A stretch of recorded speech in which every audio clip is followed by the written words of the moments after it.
This is the Marketing Umbrella Podcast, where it's all about getting the information you need from successful leading marketers to build and grow your digital marketing agency.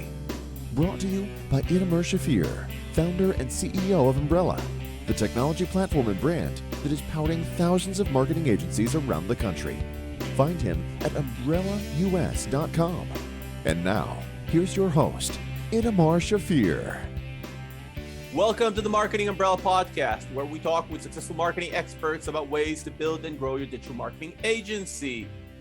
Our guest today is a sought-after marketing consultant and trainer. His consulting roster includes the likes of IBM, Google, Microsoft, Hilton, Gerber Life, Experian, Disney, ESPN, and many, many more.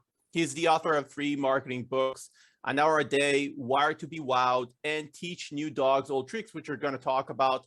His training curriculum is used by Rogers University and Duke University. I may have said it wrong, among others. I'm excited to say hello to Mr. Matt Bailey. Hi, Matt. Hey, how are you doing today? Appreciate the invitation. I appreciate you coming. And obviously, he's a person that has trained and consulted to big brands and universities. I'm so happy that you can come today and talk with our listeners and maybe give them some tidbits to help them grow their business and grow their clients' business as well. Before we jump into how we help them, maybe you can tell the listeners a little bit about your background and how you got to doing what you're doing today. Yeah. So great. It was mid-90s and I was out of university with a degree in journalism. And what that taught me was that I didn't want to be in journalism. And so I found my way into real estate sales. And I was doing commercial real estate. And this was about the time I started building a website because I realized if I'm selling a commercial property, I can't list it locally. I can't rely on the newspaper. And if I was going to go a national magazine, that's $10,000 for a full page color ad. Wow. So I started building a website. That was just something I'd always been interested in, start developing it. And I'm starting to get leads from all over the world on these properties that I'm putting on my website. That made me excited. Then I had other realtors contacting me saying, when we do a search for real estate, you're coming up and I want my property on your site. And how much do you want? And that's when my head exploded, because then I realized I can make money from other people putting their stuff on my website. I don't even have to sell it. And so all of a sudden it just started, my mind went into overdrive. I ended up leaving real estate and going full on into website development, marketing, because it was just such an amazing, amazing time. And so that's really where I got started with that. And then I worked both brand side for a couple of years, but I found the agency side to be so much more exciting. Much more happening. Eventually, I started my own agency, ran that for about 10 years, and now I've transformed it into an education agency. So I know that you're teaching a lot of, you're consulting to a lot of companies. Your curriculum is being used in universities. I also saw on your LinkedIn, we didn't get a chance to talk about it before the podcast, that you're involved with the New Media Academy. Yes. Which, caught my eye, and I think it's very interesting. Can you tell us a little bit about that? Yeah, New Media Academy is based in Dubai, and they are developing digital skills for the Middle East. And one of the things, especially in Dubai, that I found was so interesting is that digital is only 2% of their economy. And wow. Whereas your average is almost 20% or a little over 20% that digital contributes to the economy. So there is a big emphasis in the region to develop digital skills within the population, and influencers, programmers, just to raise the level. And so they are investing a lot into education for the region. And then they want to expand outside the region. So right now that is just an exciting project to be a part of. Yeah, it sounds really exciting. And, it's also interesting because I think it forces you to find the fundamentals that work for everybody. You're teaching Absolutely. People in the US, now you're teaching people in the Middle East, maybe you're teaching you're consulting to some companies in Europe, and you need to find the middle ground that works for everybody without the local narrative, right? Absolutely. And that's what's beautiful about digital marketing is there is a foundation that doesn't change. You can rely on it, you can build on it, and then you find out how it applies to you, what you're doing. And that's when you start to customize. But there's always a foundation, a framework that you can start with, regardless of how big you are. And I think that's also a good point for our listeners, because many times I talk with a lot of small agency owners, and it's always, I work with a real estate agent, blah, blah, blah. I work with an HVAC company. What can I do? I work with a lawyer. What can I do? And it's true, the different niches have different narratives to them, but marketing at its core has the same building blocks, right? Absolutely. I mean, that's one of the things I loved about agency life is today, yeah, I'm working with a lawyer. Tomorrow, I'm going to work with that HVAC company. Different business models, different business things, and the mix just adjusts. The mix changes a bit based on who you're working with, but your basic framework is still the same. So I know you're a big data guy. You're big on analytics. You're big in data, and you're basically, on your website, I think it even says that you're teaching marketers how to turn data into results. Yes. Right. So try to encapsulate what do you mean by that, turning data into results? Because, a lot of people, you go on the web, you hear data, data, data, data, data, data. And a lot of small marketers say, okay, data what? I generate leads, I have clicks. What are we talking about? And what maybe am I missing? All right. So regardless of the size of company I'm training, and this is one thing I have found. So, over the years, everyone has the same questions about analytics. I just did a training last week with a Fortune 500 company. I asked them, what's your top 5 questions about analytics? And they were, what data is important? How do I turn data into action? How do I know where to find the data? How do I trust the data? Those are basic questions. And so, and I'm finding that these are universal across marketing, that people are asking the same questions. They have the same frustrations. Very rarely am I running into a company where the entire marketing department is in line, understanding completely what we're doing with data and analytics. Mm-hmm. And so that's the exception. So when I talk about turning data into action, it is, what am I doing from a marketing standpoint? And how am I aligning my measurements with each stage of that marketing?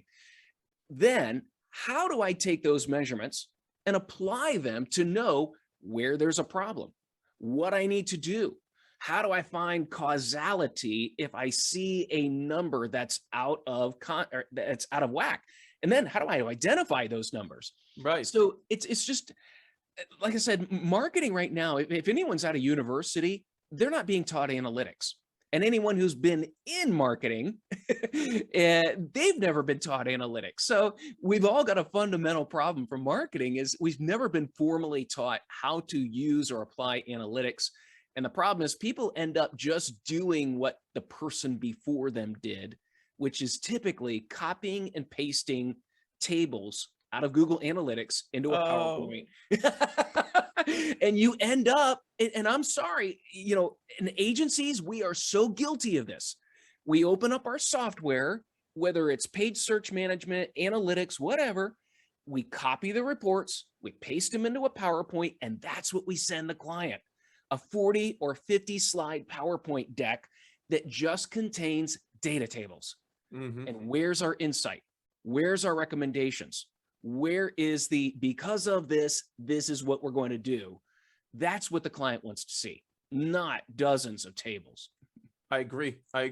So I'm going to do a little bit of a role play with you.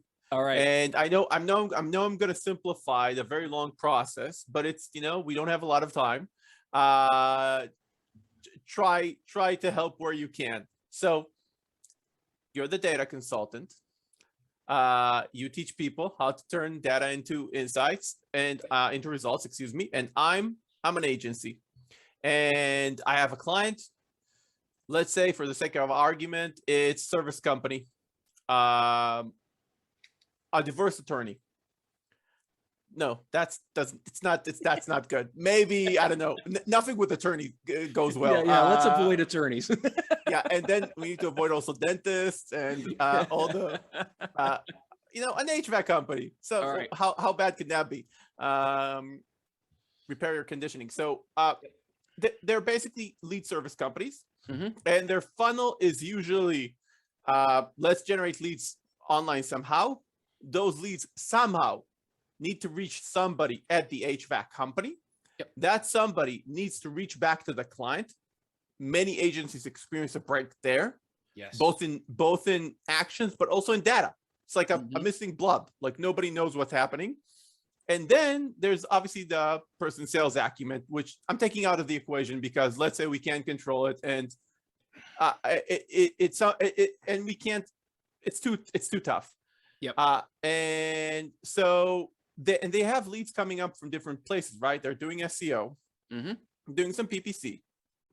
HVAC usually don't do Facebook advertising, but let's say SEO and PPC, and also maybe they have some retargeting and local listings. And traffic is coming, and also I guess no, that's enough. Yeah. SEO, Google, retargeting some local listings, and leads coming in, and they're trying to identify how to put in place the mechanisms to say, how can I reduce the lead cost without damaging the lead quality? How do I even check if I damage the lead quality when I change my campaign? And how do I attribute? It sounds easy, right? To attribute stuff, especially when it's just Google and when it's offline. But I see a lot of people stuck with that. Yep. And what questions should I ask myself to just make this campaign better? Maybe, all right. like you said. So I put a lot of you. You have. Yeah. So no, here's the thing. You're asking the right questions, and that's where it starts. It all starts with, so the first thing you did was you listed, here's all my channels. I'm using SEO, paid search, I'm using local listings, and I'm also doing some retargeting. Fantastic. Those are your channels. Let's back up. Because what you talked about, your first objective. Now, and the objective comes before the channel. Your objective was, I want to reduce my lead cost. Now, okay, so now that sets the plan. And the plan is now, if I know that you as that business owner, your goal, your business objective is to reduce lead cost. That tells me right now you're managing lead cost. You've got a number already. Now, maybe me as the agency, I need to know that number. And so right away, this sets the tone for how I approach the analytics. I need to know what's the lead cost for anything generated by SEO. What's the lead cost for anything generating by paid? What's the lead cost for anything generated by local? And when I have retargeting over top of that, now I have multiple channels involved. And how's my attribution there? So I need to know what is the lead cost for each of those channels. Right. Now, if my goal is to reduce those costs, if I'm looking at reducing by SEO, oh my goodness, now that goes to my ability as an agency owner or salesperson to explain why, if I'm paying so much per month for SEO, there is not a direct ROI based on what you pay this month and how many leads you got this month. Because we all know SEO is, that's something that you could stop paying on SEO. It's going to go for months, maybe years. And so SEO is not a direct return on investment. It reflects that, but it's not a direct influence.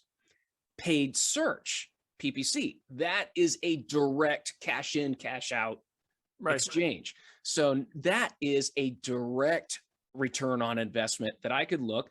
And now I'm looking at, if I need to reduce my costs, I'm going to look at that paid search budget. How can I improve my campaign in order to reduce costs? Local, it's kind of one of those, it is what it is. We're not putting a lot of money into it, Right. maybe just some time. And then our retargeting, which is related there. So right away, if you want to reduce costs, and that's what you've given me, I know that the best place that I can focus on that is on the paid and retargeting side.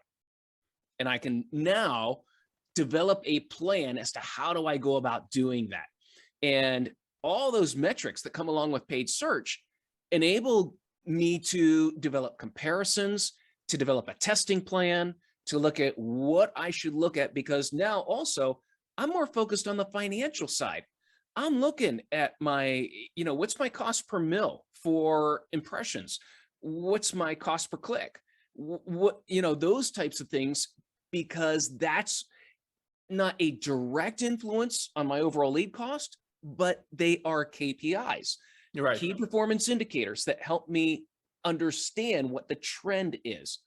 So that's kind of how we put that together. And then we start looking at your baselines. What are your comparisons, and how do we then determine action? Now, you threw a wrench into the whole mix then. When you said not only just reduce my lead cost, but as soon as you threw the word lead quality, 2 words. Okay. As soon as you threw quality into that, you broke the entire thing. Because here's the thing, if I'm going to measure lead quality, well, now I need to measure the entire process, not just you, Mr. Business Owner, getting the lead, but how are you following up on that? Who's following up on it? How many follow-ups did you make? Do you have a welcome series? Do you have a nurture series? How many contacts are going on here? And I need to be able to measure that entire process unto the actual sale. Right. Because if I can't measure that, then you can't hold me accountable for measuring quality if you don't let me see the whole process. And that's where a lot of agencies, a lot of marketers get trapped, because they're expected to measure quality, but they can't see outside the acquisition silo, not the nurture silo. And so it's so important to make that differentiation. So yeah, you want me to measure lead quality, you need to have a CRM. I need to see what your salespeople are doing. I need, do you want me that involved in your business to see those things? Because then I'll measure lead quality. So it really you set it up great with, here's my objective. Here's what I want to accomplish. Great. It tells me now, here's where I focus. Here's what's in my power. And here's how I can go about doing that.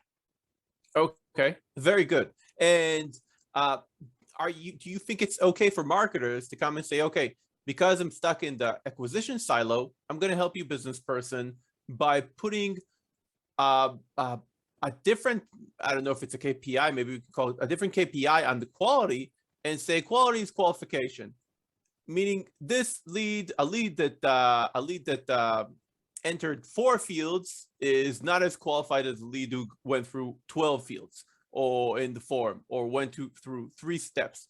You think that's kind of an okay approach to sideway, to say this is quality? Now this is defined as a quality lead because it has 12 attributes. Well, and again, so that would be a KPI because it affects my judgment of quality. But unless I know if 6 fields as opposed to 4 fields results in a better sale, I don't know. Yeah. That's what I mean. I've got to have that final measurement in order to track it all the way back and give that proper attribution to the KPIs, so I know if they're relevant or not. Okay. Great question. Great question. I love this. This is no, I love your answers. I think, and do you think I'm going to take it another step, because what we're talking about, agencies run into this every day. Yeah. And do you think, let's say the volume is there, Mm-hmm. is it okay also to say to a business person, to the business owner, I'm not going to check your entire sales funnel. I can't do that. Doesn't matter right now why. But you can tell me if you made a sale. Like, that's simple. We can look at the end of the week, the end of the month, and see, okay, these leads converted. Pending the volume is there, that could be a proper indication, no? It can be. I think we both know relying on the owner to tell you how many sales they got is a very undependable method. There's that, but man, I need to have that that independent verification. In the analytics, I'll see what happens. If they've got a CRM, I can get into that. And if I'm allowed to, I can get into there and see that. I'd rather have that a means of logging in and seeing it rather than having it reported. Because sometimes that'll lead to someone wanting to renegotiate based on performance, and I'm not gonna do that. So 100%. So, is this what we're talking about here? You had an episode on your podcast, Endless Coffee Cup, titled "How to Ask Good Questions." Yes. Okay, was basically learning about how to ask good questions. So for small digital marketing agencies, is this what we're talking about now? Asking those questions? This podcast is brought to you by Umbrella. Have an agency? Check out umbrellaus.com to grow it today. Absolutely. I find that here's the problem.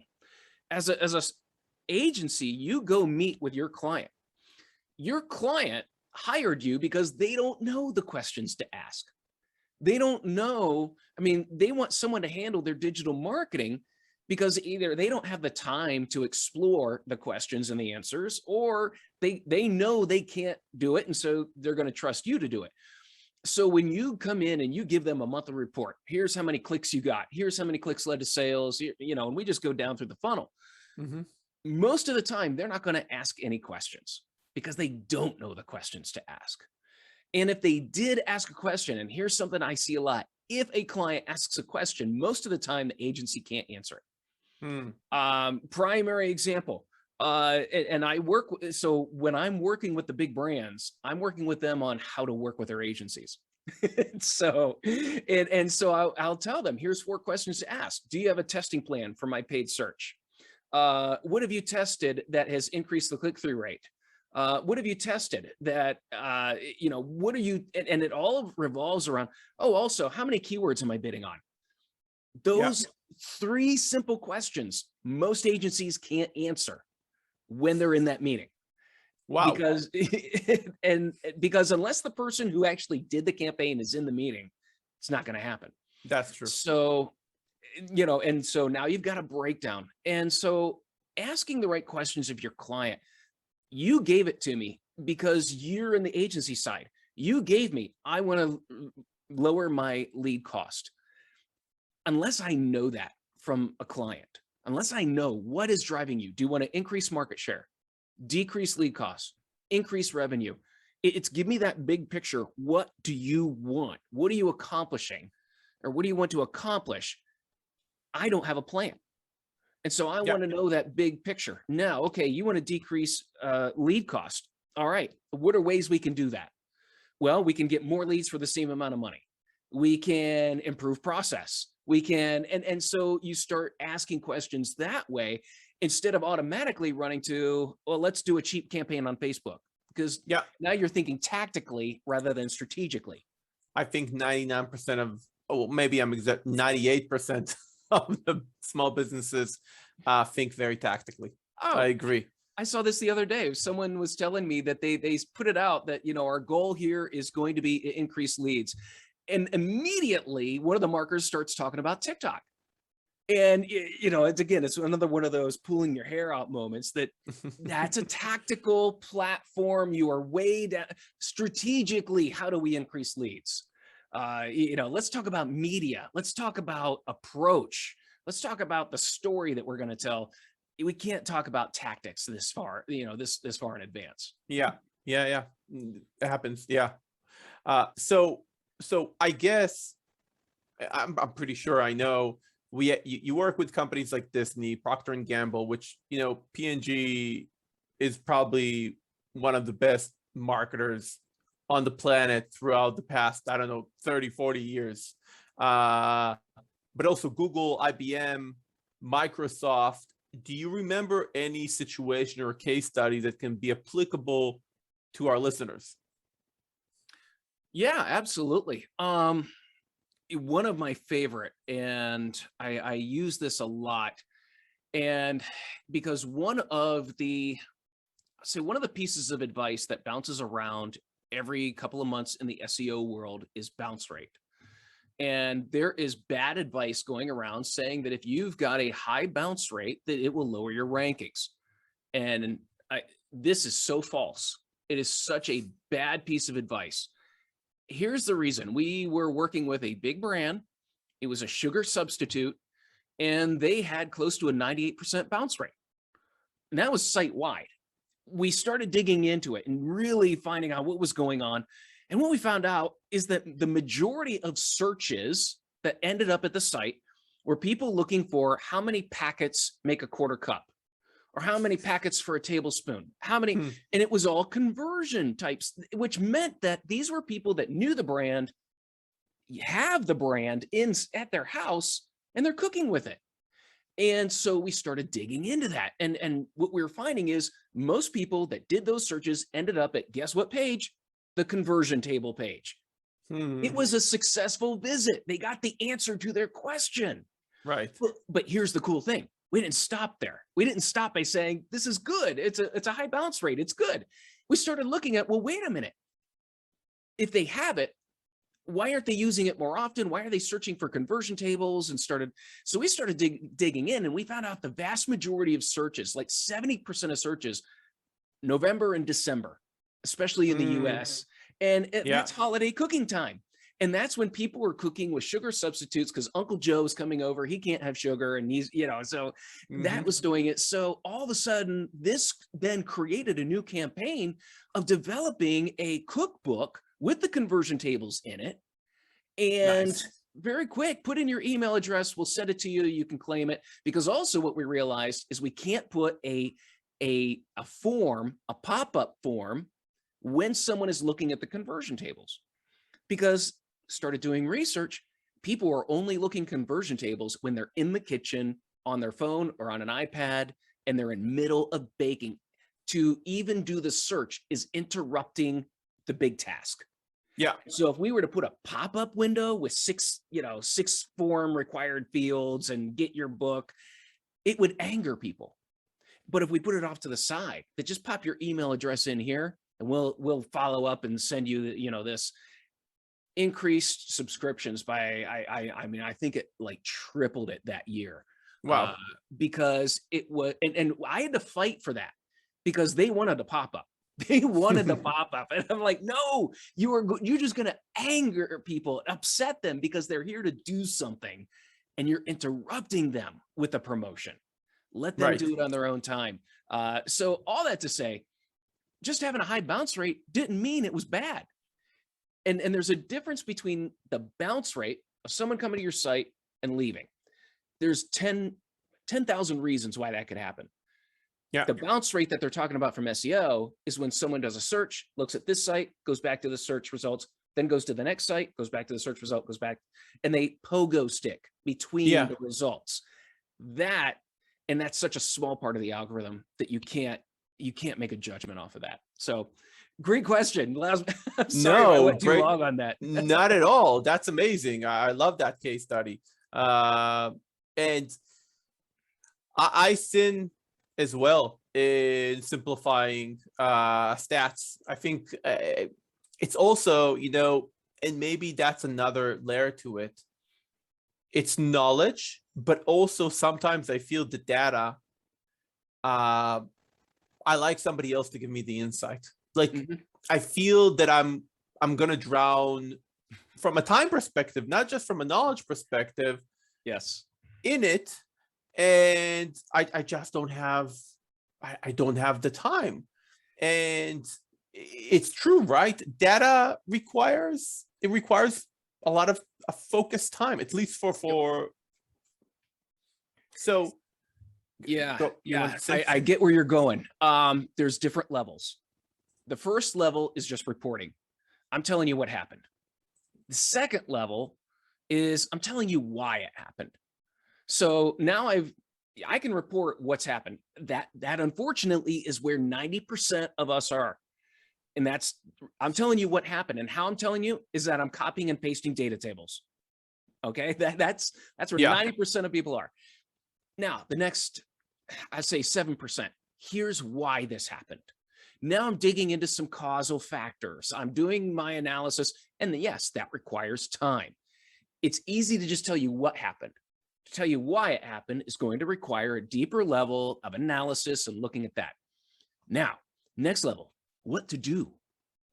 See, now I'm digging in. Okay, now we've got to make recommendations. And what's the impact of doing that recommendation? So yeah, now I'm spending a few more hours, and usually I'm focused on a specific process. I'm not looking at all the site data. I'm looking at something that has stood out to me as, if I want to lower the cost per lead, here is a part of the process that I think really needs some attention. And now I'm analyzing, I'm thinking, coming up with ideas and doing that. That should be, there's a level to how much you're spending. When I had my agency, I had 2 full-time analysts, and their time was spent, beginning of the month, we got to make the report. That's the what happened. Now, for certain clients, it was, okay, why did it happen? And they would spend a couple hours on that. Now, if we're going to get to how to improve, they spend a whole day on it. Yeah. Then also, I would allow them 1 or 2 days a month to simply, you don't have to come to meetings. You don't have to be on phone calls. You have 2 days blocked out. Just poke around. Go look. See what hits you. And a good analyst, they're asking questions.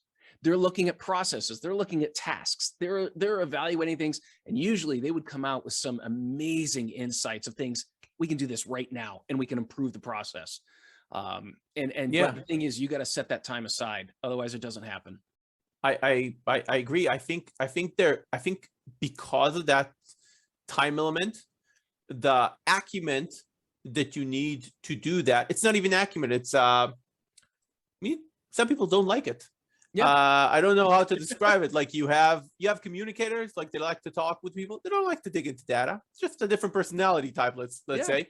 And then because of those reasons, I think actually this is a very sought after skill set, and the amount that people will be willing to pay for it is fairly high if you compare a lot of different skill sets like media buyer and other types of or SEO manager. Or if one of my issues, for example, in our company is I don't have a good data guy. And it's very hard also because with every type of consultant that just makes recommendations and is not supposed to deliver a specific result, your ability to know if they're doing a good job is limited. So you want reference, and you want them to be working in your industry, and you want to know about them, and there are just not a lot of those. So I think for anybody that actually, learns from you and take on that skill set, I think it can spike the amount that they're charging per hour. Oh, absolutely. It's a different, and also a lead into maybe bigger business. That are more interested in that. When you make a change, when you tell the client, you know what, we were digging around your site, we found this, we're going to make this change here, and here's kind of what we're expecting from it. And then what you actually produce is 20 times what you expected. All of a sudden now they look at you completely differently. And let me back up a little bit. The best data person I ever hired was not a data person. All right. In fact, I think it's when most job postings, just to look at Google Analytics and marketing analytics, they're asking for advanced degrees in math, and that's the wrong direction. That might be good. What I found in hiring and bringing in data people, number one, curiosity, asking questions. The best analyst I ever worked with started out as an SEO copywriter. And then he came into my office and said, well, how do I know what I just did is effective? I'm like, let me show you this. And I showed him analytics. And all of a sudden he's digging in. His background is in music production and engineering. And then another analyst I brought in, her background is in music, and was a music teacher and there's something about patterns. And I think that's part of it. But the best ability, the best analyst ability is to ask questions, and questions that are applied to the business outcome. That if I change this, how does it affect leads? How does it affect the cost of leads? Right. How does it affect the ease of someone filling out this form? And it's those kinds of questions. And then you go look at the data to answer that question. And that's what helps guide you to real great insights. So segueing, I think it's a good segue to talk a little bit about what you're doing for marketers on the training side, right? You have SiteLogic, and in SiteLogic you have, and we talked about it before, you work with big brands, but you also have started to produce courses for smaller marketers, agencies like listening to us, or marketers in different companies. And first off, it's in learn.sitelogic.com, right? Yes.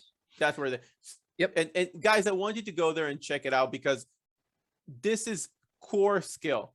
Can you tell us a little bit about how is that training structured, and how easy it is, quote unquote, to go through? Well, so even though I've been training large businesses, one of the things I've always been doing is developing training for LinkedIn and for a lot of other companies that cater to the small, medium-sized business. So I've been tied into that. But one thing I don't like about the training industry, and I was looking at this the other day, someone was bragging about, come to our training, we have over 200 hours of video. And I don't know about you, but that scares me. That doesn't inspire me. I don't want to sit and watch 200 hours of video to learn how to do something. So I am taking a completely different approach to training. So yeah, go to learn.sitelogic.com. I am not trying to get 10,000 people into this program. I want five people, because what you're going to do is, yeah, I've got videos. They're about 5 minutes long, and you'll probably have a dozen of them. But what you're going to have are assignments that are based on actual workflow, actual client work, actual development of strategy and how you execute it. And then you're going to get personal feedback. And this is why I'm not going to scale, because people don't learn through watching videos. And that's what all these companies are trying to do. They're trying to get thousands of people to their site to watch videos. And the problem is you get no feedback. You don't, and they'll give you, here's this document, fill this out. Well, who's going to tell me if I did it right?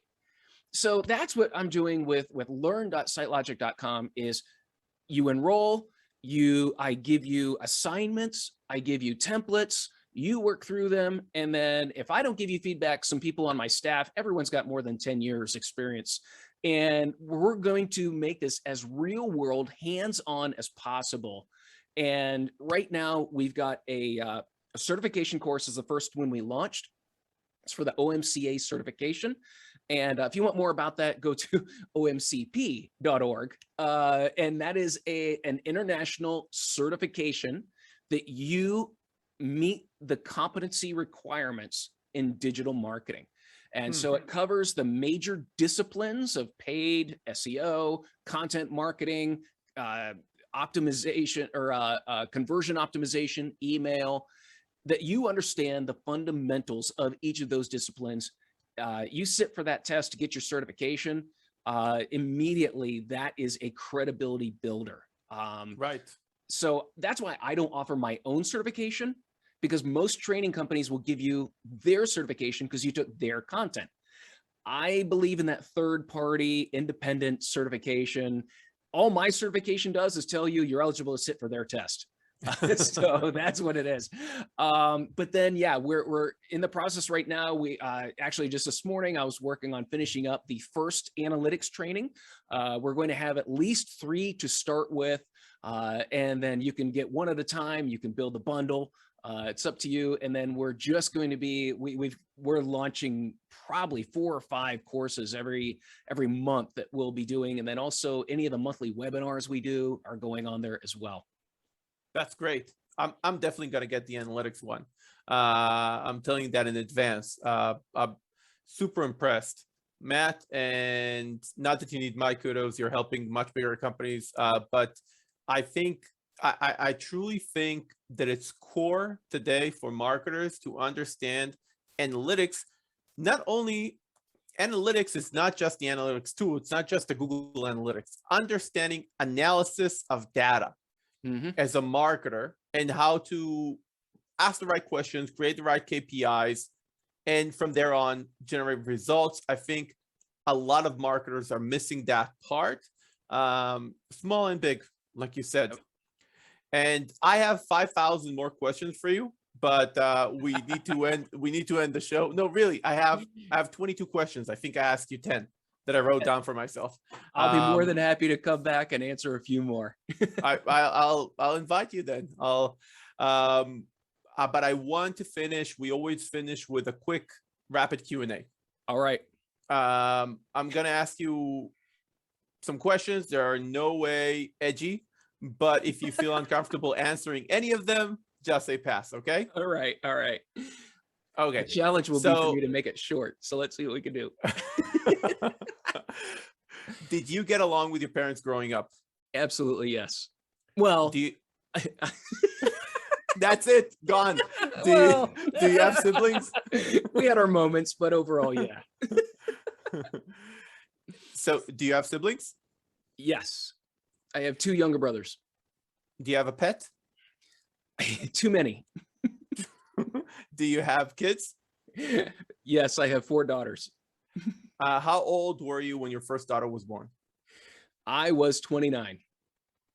When do you wake up? 6:30. When do you go to bed? Ooh, 11. Ideal vacation? Caribbean. Are you a man of faith? Yes. Excellent, Matt.